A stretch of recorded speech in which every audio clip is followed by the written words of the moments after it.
nandito nga pala tayo sa Abandonado Square. Okay, okay.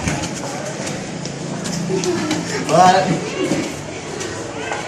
Tayo. Kita natin dito na wala pong masyadong tao. Meron tayong kasamang isang multo. Sa klase yung awat bay.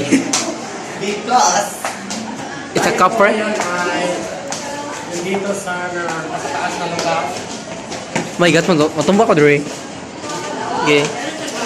parang merong nagpuni sa papel na to. Oh my gosh.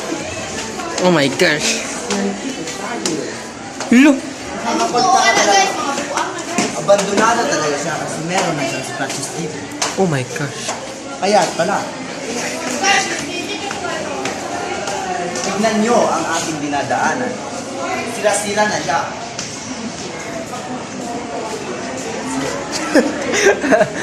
Wala makalinga ba?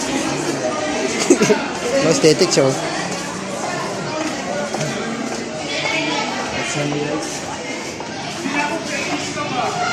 Okay.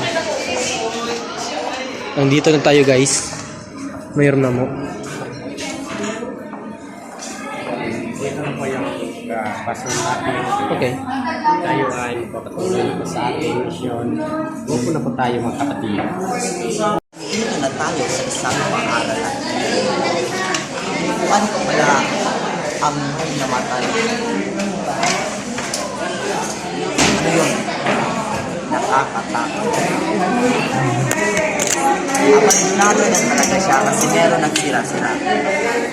Huwag nyo na lang pansinin yung mga tao kasi yan ay mga multo. Sira na to. Nandito yung nakaupo yung namatay na bata. Ayon sa balita, pinugutan siya ng ulo at tinapon sa labas. Kaya ito, sira na tong buwan na to. Kaya yun lang po.